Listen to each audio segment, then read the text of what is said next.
Thank you very much for the introduction. So yes, my name's John Davis. I'm a senior scientist at Ilika Technologies, which is an AIM-listed company. Ilika was spun out of the University of Southampton back in 2004, and we've steadily expanded ever since. We now have 35 employees. We focus on, as it says, the high throughput discovery of novel materials. And I'm going to talk a little bit today about some specific work we've done in the area of low-cost catalysts for PEM fuel cells. So, as I mentioned, novel materials via a high throughput methodology is what we do. We mainly focus on the energy and electronics sectors. So in the case of clean tech, we're talking about fuel cell materials, hydrogen storage materials. We also work in areas like battery materials as well. The general way in which we like to operate is to engage with large multinationals from an early stage of a research program, and essentially to undergo joint development programs in order to produce an IP stream that will then provide us with licensing revenue in the future, and that's underpinned by a certain level of contract research that's also performed. So, high throughput materials discovery. Basically what we do, as you can see in the bottom left hand side there, a small electronics chip that's about 35 mil by 35 mil. On that chip we can deposit materials, 100 different materials of 100 different compositions. We then have, basically this is done using a physical vapor deposition system to deposit thin film materials. That means that we can speed up the discovery process by characterizing and screening, also in a high throughput manner, these materials. And in order to actually view all of this and to get out data in a coherent manner, we have an in-house informatics system which can then present this huge volume. You've got to imagine there's a huge volume of data coming out of these systems. So I guess this slide may be slightly over the top for some people here.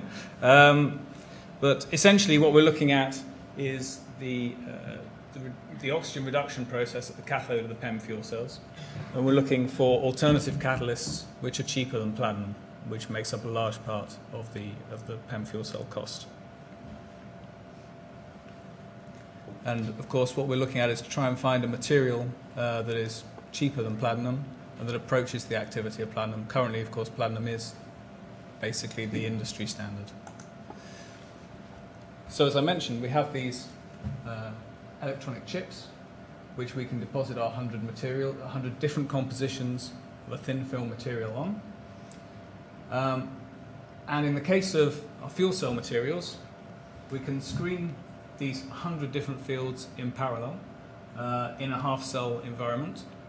And out of this we can get, for example, there's a range of different techniques that we can do, but we can measure the specific activity on each field.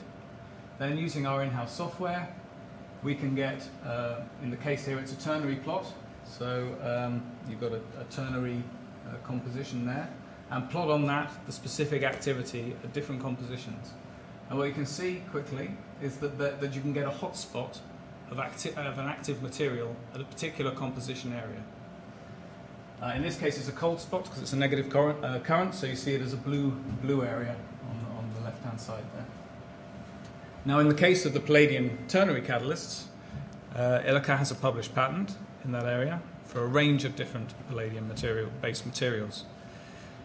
And based on that patent, we've been undergoing, as has already been said, a scale-up and commercialization program supported by the Carbon Trust. So that model is slightly different from the model I told you about for commercialization that we use in other areas. So I'll give you a little bit more detail on that.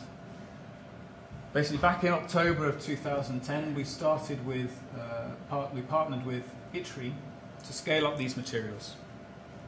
Initially to a supported powder material. Of course, what I've shown you on the previous slides are all thin film materials. So a thin film ternary alloy. And you can find that you have great activity on a thin film ternary alloy, but then you need to look and see how that will behave when it's scaled up to supported nanoparticles. So we partnered with ITRI, which is a Taiwanese research centre, to scale up these materials to the sort of 10-20 gram scale initially, enough material to perform initial MEA testing. So the MEA testing was done at an independent third-party facility, and that's essentially the stage that we'd reached at by July of 2012. As has already been said, the next stage is to essentially transfer the IP from ITRI to a catalyst company who are capable of doing scale-up of these materials. Because you need, for pre-commercialization programs, you tend to need about 200 to 300 grams. So we want to be able to produce this on a batch of 1 kilogram kind of scale. Then want to do a further iteration of MEA testing to confirm that we basically still optimize these materials and to check that in going from the smaller scale to the 1 kilogram scale, you're seeing the same level of performance.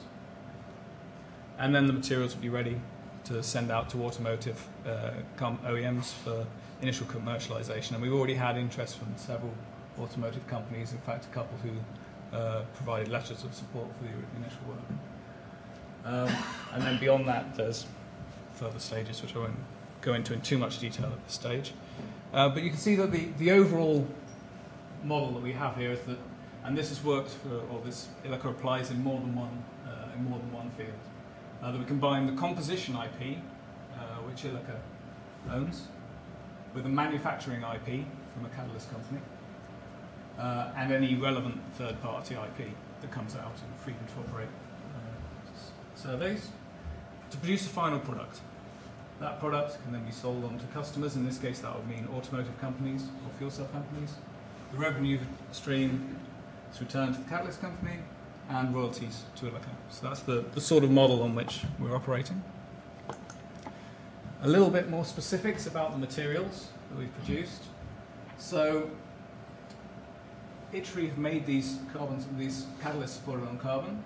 We've confirmed the composition is in the hotspot region that we were looking for material. We've confirmed the alloy of these materials, and also we were aiming for a particle size of less than 10 nanometers to be equivalent to what's in the field. Actually, we've got it's a pretty narrow distribution around about 4 to 5 nanometers. And we've confirmed the activity of these materials in half-cell tests because, of course, we wanted to see that the thin film model basically translated to the alloy particles. The catalyst materials were then sent for independent MEA testing. They were tested according to the US Fuel Cell Council protocols, and the activity was compared to platinum standards. That was through beginning of life tests, and beyond that, we've done some initial accelerated stability cycling between 0.7 and 0.9 volts. So that's 30,000 cycles and 1 cycle a minute. We've also done some preliminary investigations into the effects of loading and some details on ink and MEA preparation, so things like ionomer to carbon ratios, kind of thing. So this is some of the beginning of life tests for one of our particular catalysts. Now you can see there is a lower performance than platinum in the fuel cell. You can see that there. However, basically you've got the US FCC standard states that you compare the power density at a current density of 0.8, and then basically compare that on a cost basis. So we've done these cost comparisons. I should stress that these cost comparisons are done on the cost of the raw metals only. That's the level on which these comparisons have been made. And essentially, while our performance is lower than the platinum catalyst, of course our catalyst is considerably cheaper than platinum in terms of the raw metal components within them. Another standard which has been stated that the DOE suggests that all novel materials, non-platinum materials, should have an open circuit potential of above 0.9. So we also achieved that. We've also done some, as I said, some stability cycling tests. This is an interesting one I put in because if you look, the initial behaviour of this particular MEA was actually not as good as the one I showed you previously. It's a different loading, and there's some sort of mass transport issues. What we've shown here is actually through the course of the 30,000 cycles, the performance has increased back to the level, towards the levels shown in the previous slide. So essentially what we have demonstrated on several different MEAs is that the materials are stable in this potential region over 30,000 cycles. So this is just a quick summary of what I told you. So let's say we've produced some technically promising performing palladium alloy catalysts. They have the potential, this is based on this 70% cost reduction that I showed in the previous slide, the potential to reduce the stacks cost by 26%. As I was saying, this is based on a cost, the raw metal cost, so I should stress that. We've developed a synthetic method to make these materials, and we, as I say, we already have commercial interest from several automotive companies. As I said, the additional program of funding from the Carbon Trust, I've basically highlighted already, but there's the summary of what's going to occur there. Thank you very much. Thanks, Paul.